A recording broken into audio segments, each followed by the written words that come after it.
Bonjour à toutes et à tous, je me présente, je m'appelle Salomé, j'ai 16 ans et je suis actuellement à l'AMFR en première SAPAT, service à la personne au territoire. Pendant ce confinement, l'AMFR essaie d'organiser quelques projets et là pour le moment c'est de témoigner sur l'AMFR, notre parcours un petit peu professionnel et le ressenti qu'on a eu quand on a été en formation là-bas ou quand on l'est encore. Pour moi, ce qui est de mon parcours professionnel, j'ai commencé l'AMFR en troisième où j'ai pu faire de nombreux stages, comme aller en pâtisserie ou encore en coiffure, et après en école maternelle. Le but de la troisième professionnelle est de trouver au maximum sa voie pour après. Sans avoir trop d'idées, je sais que je voulais quand même travailler dans le domaine de la petite enfance.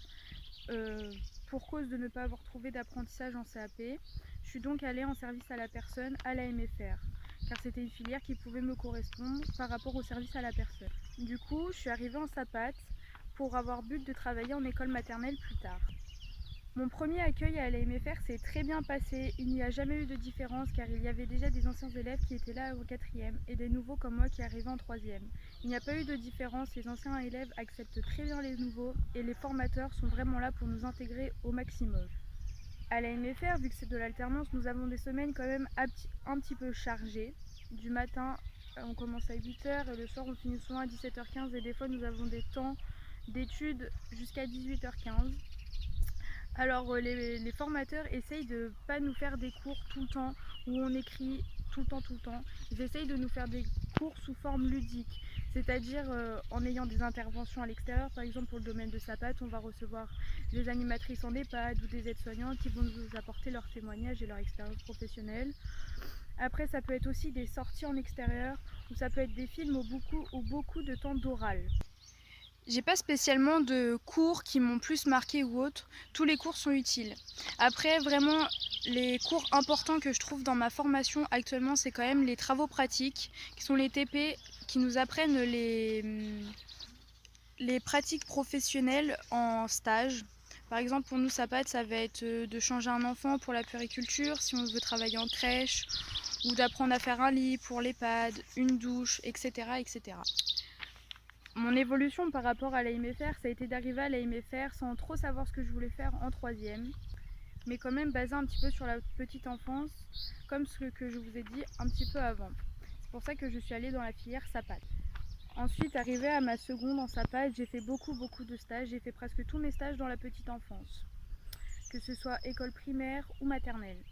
Un formateur m'a poussée à bout pour pouvoir aller en EHPAD parce qu'il pensait que je pouvais y aller.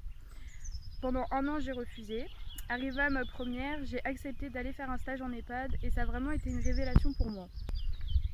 Et la MFR, c'est ça aussi, c'est que les formateurs arrivent quand même à cerner leurs élèves et à savoir où ils sont capables d'aller ou pas et à nous pousser à aller au-delà de nos limites.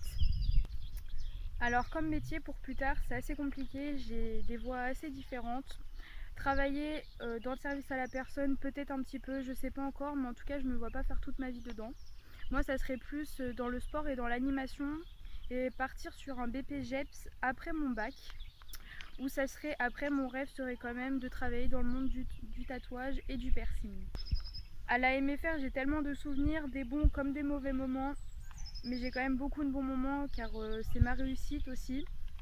C'est grâce à eux que je suis ce que je suis aujourd'hui, clairement. J'ai rencontré aussi mes amis qui sont des amis actuels et que je pense que ça durera. Et j'ai aussi rencontré des formateurs qui sont vraiment géniaux et qui m'ont vraiment aidé à mûrir et à grandir. Et c'est ça la MFR aussi. C'est pas simplement un lycée, mais c'est vraiment notre deuxième maison. En tout cas, maintenant, malgré ce confinement, restez tous chez vous et faites attention à vous. Prenez soin de vous.